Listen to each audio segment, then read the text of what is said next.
The Daily Brad Devotions. Today's reflection with Pastor Jeff Eliscopides.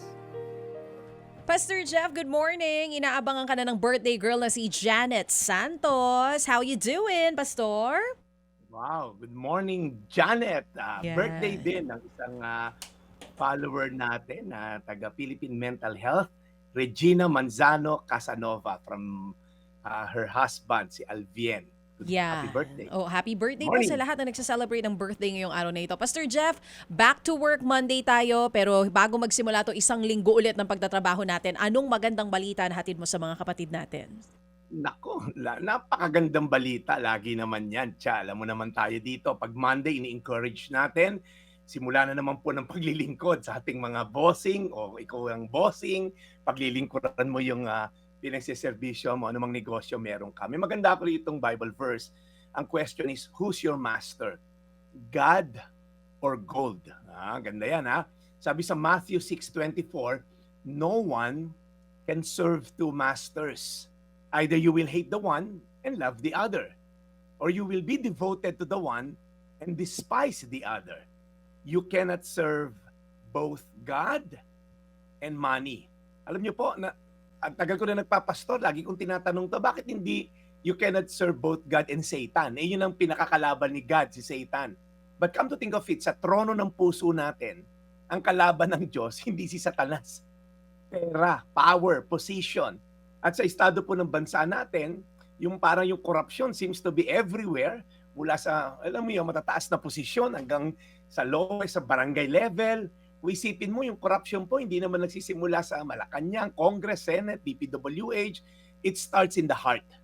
Because every time we choose money over morality, comfort over conviction, we make a choice. Sino ba ang master natin? Alam niyo po, ang tagal ng pinagdadasal yung bansa natin. We pray, God bless the Philippines. Pero how can God bless a nation that bows down not to Him, but to greed, to power, yung lust for position? Paano tayo makaka-experience ng national revival kung mananatili tayong kumambibig sa mga injustice because of convenience? Kaya nga itong dalawang kasamahan ko rito sa programa, hindi talaga ito natatahimik because the Bible commanded us, i-call out mo yung mga dapat i-call out na injustice and unrighteousness. So, yung verse po na to, you cannot serve two masters.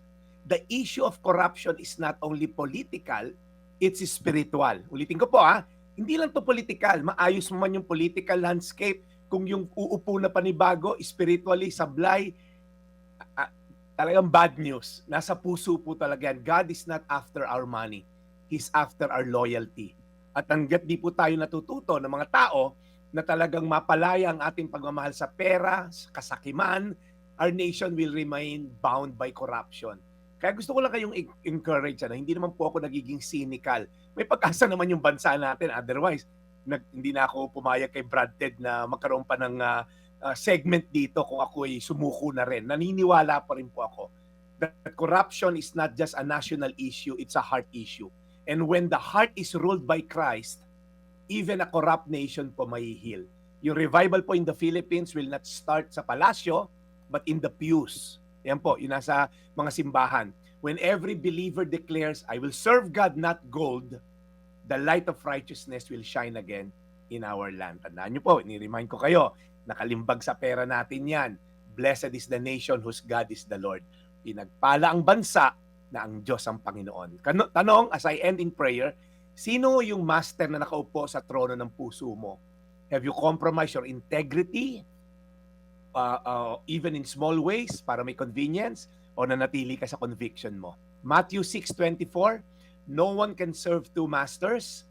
Either you will hate the one and love the other, or you will be devoted to the one and despise the other. You cannot serve both God and money. Amen. Think about it. All right, magdasal na tayo. Lord, marami pong salamat sa reminder mo sa Biblia. Kaya nga, Lord, minsan gusto na namin sukuan tong bansa namin. Wala na talaga, mga ibang bansa na lang. Pero Lord, alam ko may pag-asa ang aming bansa dahil may takot pa ang karamihang tao sa iyo. Kaya Panginoon, dinadalangin lang namin magkaroon ng revival ang aming bansa, maposisyon yung mga may takot sa iyo. Lord God, yung merong, the fear of the Lord is the beginning of wisdom. Lord, pag walang takot sa iyo, takot lang yung magutom, magnanakaw talaga yan. Kaya Lord, I pray, Lord God, na tulungan nyo kami at magdasal sa aming bayan na ang mga tamang tao, maposisyon, makulong ang dapat makulong, mabigyan ng hustisya ang dapat mabigyan ng hustisya. And we know that righteousness still exists in our nation. In Jesus' name. Amen. Amen. Lord, salamat po muli sa araw na ito sa pagkakaroon ng panibago pong pagkakataon na mapakinggan namin ang napapanahong aral mula kay Brad Jeff. Alagaan niyo po si Brad Jeff sa kanyang buong linggo na naman ng pagmimisyon. In Jesus' name we pray. Amen. Amen. Amen. Thank you, Brad, for the timely reminder again. Salamat na marami. Thank you, Brad, sa iyong sakripisyo.